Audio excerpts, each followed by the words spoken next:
Okay, so we are going to be talking about, well, first of all, let me introduce Sarah Holland, who probably many of you do not know. We hide her down in the ground floor of the library. She's down there in the archives, working away. And we're going to be talking about open access, your research, and our institutional repository, which we're calling our new, because it really is going to be new. So I'm giving you the context for some of this, and then we'll be handing it over to Sarah, who will tell you a little bit more about what's happening here at Marymount, okay? You may or may not be aware, I know Sherry is aware, that journal costs have just been going up and up and up and up in recent years.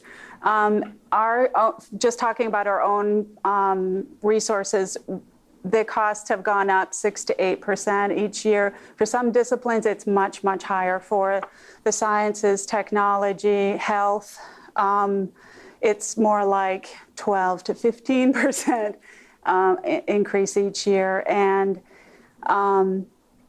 in that environment, we really are, finding it difficult. Institutions this size, but even the large research institutions that have much more resources to devote to this kind of thing are also struggling to pay for the things that their faculty need, that their students need for their research. So one of the things that's kind of an exciting development and really has been taking off in recent years, I would say 5 years ago, this wasn't quite ready. It certainly existed, but really in the last 5 years, open access has really expanded. There are many more opportunities for this. And I think at many institutions have developed open access policies so that they're, as a part of their scholarship process, they're considering this and using what they can as a part of their scholarship process. So that is a little bit of the background. So the recent changes in the last couple of years, many institutions that provide grants for scholarship, including all of our federally funded research, are now mandating that research is made available. Because it's paid for with your tax dollars, right? There's a little bit of resistance, I think, to some of this, but I think for the most part, it's making the information more available to people, who need it. Academics, institutions this size who maybe can't subscribe to absolutely everything. There's just no way that we're going to be able to. So one of the good reasons to really encourage open access is there have been studies since about 2007, 2008, there have been several studies. Some of them are focused on one journal, some of them are broader, that are really showing that this actually promotes eyeballs on your research. So if more people are reading what's out there, if more people are citing what's out there, your research, that's going to be a good thing for scholars here at Marymount, right?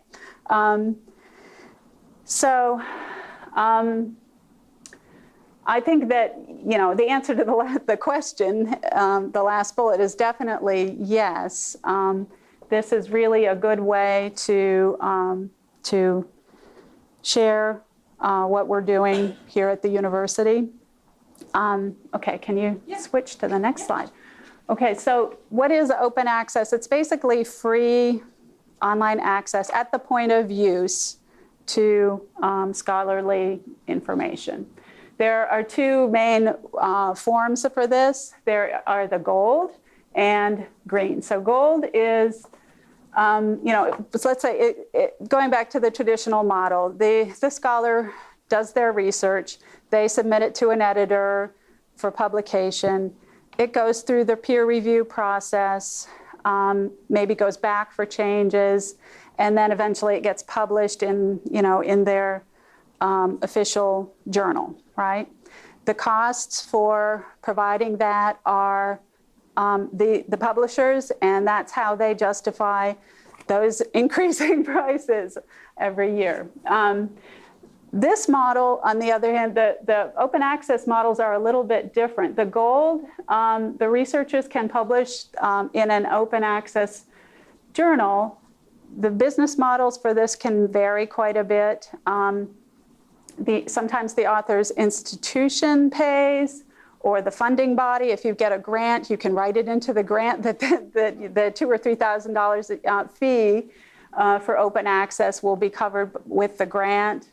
Or in some cases, the author themselves pays, which we're going to talk a little bit more about in just a moment. The green model is really simple. It's really just depositing. Researchers can deposit a copy, either preprint or post-print, of their article into either a subject-based repository or an institutional repository. Okay, and we have one that you can use. Okay, so next. So one of the things that we have to be careful of, though, going back to those gold publishers, is that there are a number of predatory, what they call predatory publishers, that likely you have received spam from these people, soliciting submissions, and then later you find out there are astronomical fees. They're basically trying to make money off of scholars who want to get their information out there and get it published. This list is getting quite large. It almost doubled in the last year, the list of predatory lenders. So always check this. If you are, make sure the publisher, if you're doing open access, make sure the publisher is not on this list. And that will protect you to an extent. And so that's one thing to keep in mind as you go through this process. Basically, they're vanity presses. You pay and they'll publish it. Often they have like pretend peer review, but it really isn't, the kind of rigorous process that you would consider peer review. Okay.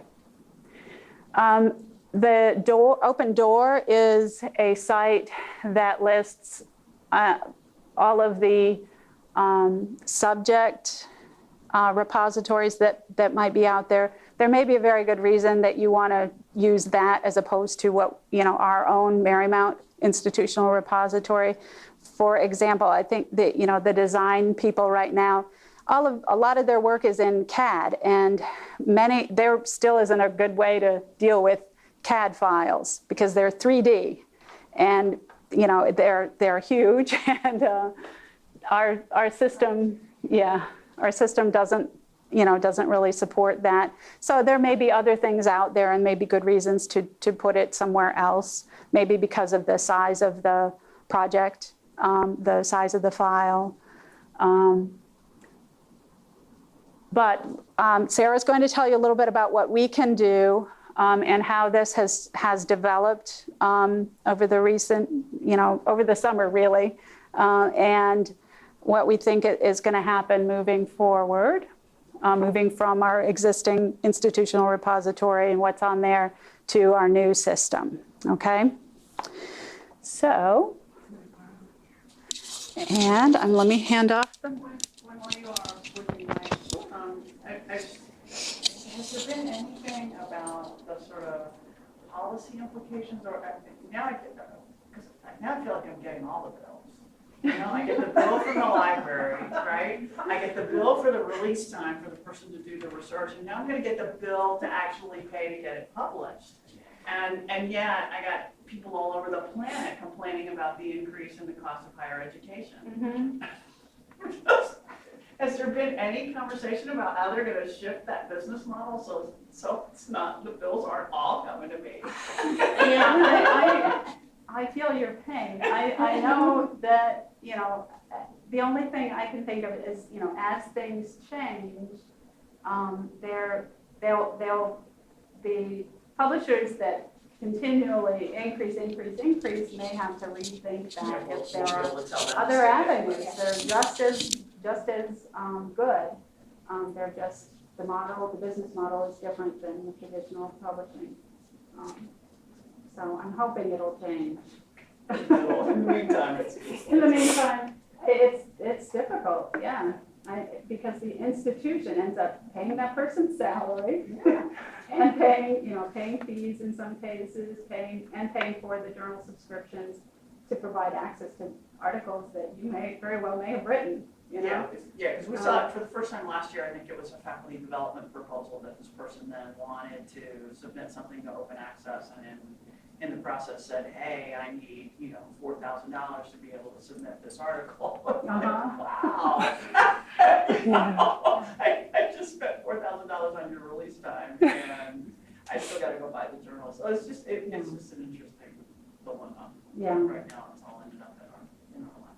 Right. There is a hybrid also between the gold and the green, which kind of does both. I think they publish as open access the articles that either the institution or the author have paid to make open access, which may have been what you were paying for. I'm not really, we have to check.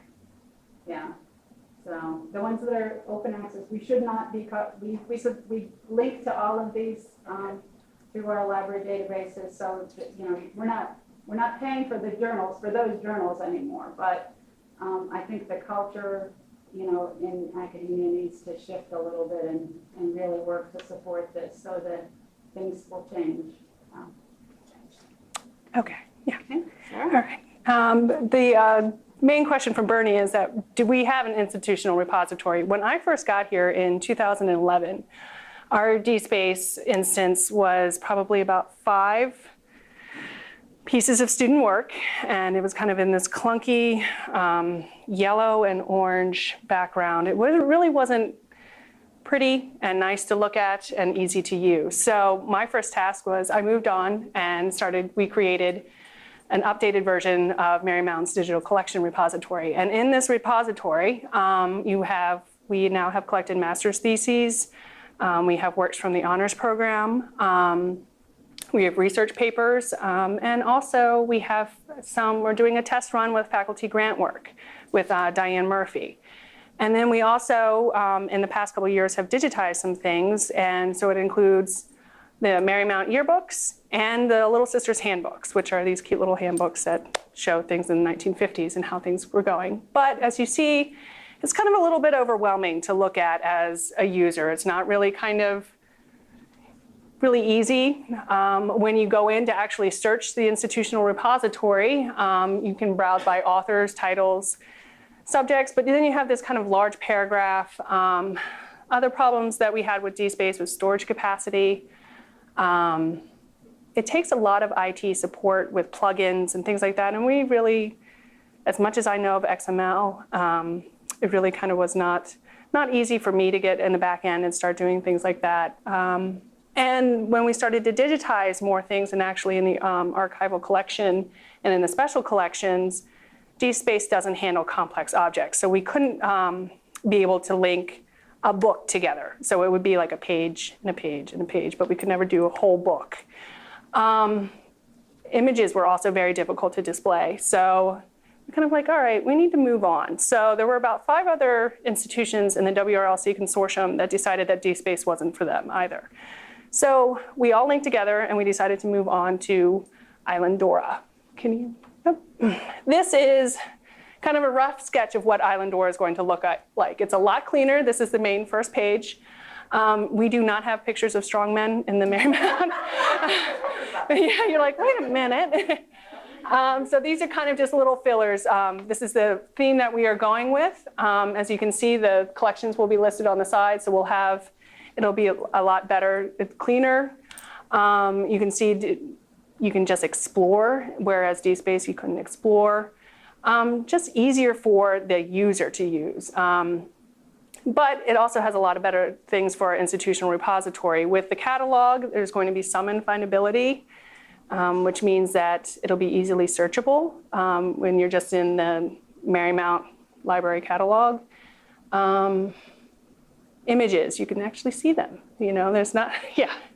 Would you be able to download any videos, like if students? Yes, yes, we're actually, that's one of the things. DSpace could never handle videos or audio, so Islandora can, because it has a stronger backend. It's got better storage capacity, better security, and it can do audio, it can do video files as well. Still can't do the CAD. In DSpace, it all had to be PDF versions of everything. So yeah, now it's like a book is a book, so we'll actually have page turning capabilities, things like that. So it's just nice. Things will be organized in the institutional repository by subject. So since we are expanding, Tanya Howe has been very helpful in expanding with the master's thesis program. So things will be organized by subject. We're also working with the Doctorate of Nursing program. We're going to have a student art collection go in, and also the Bolt collection, which is the interior design collection that was digitized last summer. And I just really, DSpace was not the place to put it. It wouldn't display very well at all. And then also here it says store a wide variety of formats. It also has the capability of being a digital preservation system, which DSpace did not have that capability. So it would be able to back up the files, all that kind of the computer lingo that, we don't really want to pay, have to do it, but, it's really kind of hard to focus on. Okay, so, yeah. This is a new search result.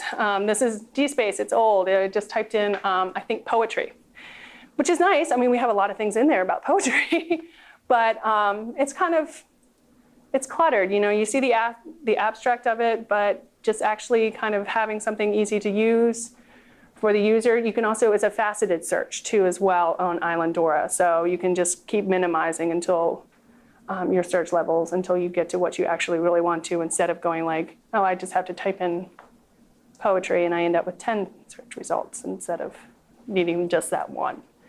So, and then this is the way that they will actually be able to see an object with it. So if we are going to MODS metadata, if anybody is ever familiar with that, it's the Library of Congress way to look at metadata, because it combines Mark 21, which is the way that they do library cataloging. And then we'll also be able to input new metadata. So one of the things that I ask people to do when they want to put something into the institutional, if they want me to upload it into the institutional repository, they have to fill out a form. We'll get to that at the end. But it'll be able to, I'll be able to play more with the metadata than I was able to before. So it'll help. We can move on. Okay, we already have the LibGuides. Are you guys familiar with the LibGuides? Okay, it's on the library website. It says under how do I? Mm-hmm. And there is on there, it is deposit to the digital repository. And we have existing forums for the students and the alumni. I'm going to work on one, if there is faculty interest, to build one for the faculty work. We really have started that if the forms are not completed, things do not get uploaded because it's a release. We do a Creative Commons copyright, which means that the author retains the copyright, but this is able for students to get published to the web, which is a really good thing for them to be able to do, to actually put on their resumes and actually show future employers or, future scholarly, people that they know, hey, look, I got published and I got published to the web. It's kind of the new thing. My thesis is at JMU in the library, so people want to just show it. Trying to think, try to remain under time. Once you have it uploaded, Mm-hmm. does everybody who can get to the site able to get to it, or can you have it so only a certain population? Yes. Security, we can restrict by MUID, we can restrict by IP address. So there actually are things on DSpace right now that are restricted just to Marymount and Marymount students. So if you're here on campus, you can access them from there. If you're off-site and you have to log in and you have a Marymount ID, you can do that. So we have all levels of security, and then we have students that can just choose for open access to the world.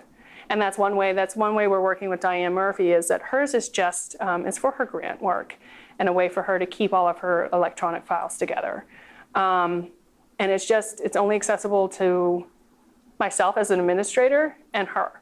So I'm not going to go in there and do anything. It's just kind of like, just in case something happens, but it's only accessible to her. No other students have access, no other faculty, nothing. So it's a way to kind of keep your things organized, show that it is available to a certain collection of people. But it also, people are a little worried about the cloud. It is cloud storage, but it is not the cloud storage that we've recently encountered problems with that people have. I've had a couple questions about that, but no. So it's pretty secure. It's hosted at the WRLC. We have an IT department. We have a contract with a group that will be able to do our security and things like that. So it's nice to be off of our hands. But it's a way to show open access and publishing for students and for faculty. Yeah. Nope. So if you have any questions, just let me know or go ahead. So I was asking him, what does it want to look Oh, no, it's quite all right. Quite all right. Yeah, if you think of other ones, Yes. let us know Yes. later. Yeah. Okay. There we go. Yeah. All right.